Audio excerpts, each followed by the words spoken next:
सामने अभी हमारे राजस्थान सरकार के माननीय मुख्यमंत्री महोदय के द्वारा रोजगार मेले का आयोजन किया गया है और साथ ही साथ कुछ ही देर में हमारे देश के लोकप्रिय प्रधानमंत्री महोदय और विश्व के सबसे बड़े नेता हर दिल अजीज माननीय नरेंद्र मोदी जी को आपको सुनने को मिलेगा। उनके मुखारबिन से सभी सुन करके अच्छी बातों को ग्रहण करके पधारें, यही आपसे निवेदन है। आज इस मेले में जो आयोजन हुआ है तो रोजगार मेले के साथ में जिन जिन को नियुक्ति पत्र मिले हैं उनको मेरी तरफ से बहुत बहुत बधाई और शुभकामना। साथ में हमारे देश के प्रधानमंत्री महोदय ने उनका जन्मदिन 17 तारीख से शुरू हुआ है और पूरा महीना तक जन्मदिन के रूप में मनाया जाएगा। इस दिन कई प्रकार के जिस प्रकार हमारे प्रधानमंत्री आवास के 1.5 लाख रुपए से अब 2.5 लाख रुपए हो गए हैं।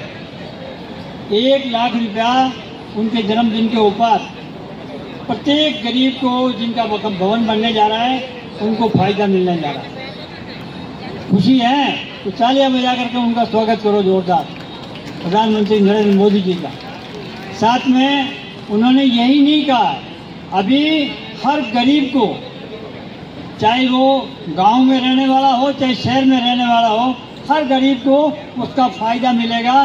जीएसटी दरों को पूरे भारत में कम करने की वजह से हर गरीब को, प्रत्येक गरीब जो गांव में रहता है 1200 से 1500 रुपये प्रति माह उसकी बचत होगी और शहर में रहने वाला को भी कम से कम 1500 से लगाकर 1800 रुपये तक की बचत होगी। ये हर गरीब के लिए फायदा की बात है। और सभी चीज़ें जो डेली अपने घर में यूज आने वाली है, चाहे मकान बनाने वाला हो और कोई भी चीज़ हो, हर चीज़ों की जीएसटी दरें बहुत कम कर दी है। 30% हटा करके 18% तक और 18% वाली जो थी उसको 5% तक जीएसटी की दरों को लागू किया।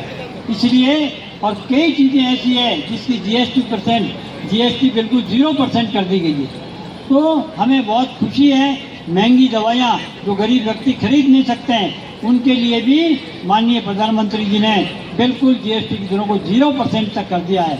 मैं उनको आप सब की तरफ से, पूरे जिले की तरफ से माननीय ऐसे प्रधानमंत्री महोदय को हम शुभकामना देते हैं कि आपने वास्तव में जीएसटी दरों को कम करके आज बाजार के अंदर घूमने जाएं तो जितने भी व्यापारी जो मिलते हैं उन सब के मुंह से एक ही तारीफ का फूल निकलता है कि भाई मोदी जी ने तो कमाल ही कर दिया और जीएसटी दरों को बिल्कुल कम करके सबको राहत देने का काम किया। खरीदने वाले को भी मज़ा आ रहा है और बेचने वाले को भी मज़ा आ रहा है। इसलिए निश्चित तौर के ऊपर मोदी जी की जितनी तारीफ की जाए उतने कम है। और जब से ये प्रधानमंत्री जी पधारे हैं तब से अनेकों काम जो नहीं होने वाले थे, जिसका लोग सपने के रूप में सोचते थे, वो सारे के सारे काम पूरे हुए हैं। चाहे वो धारा 335 का हो, चाहे 377 का हो, और कहीं पर भी उनको सबको होकर के ये सारा परिणाम आपके सामने है।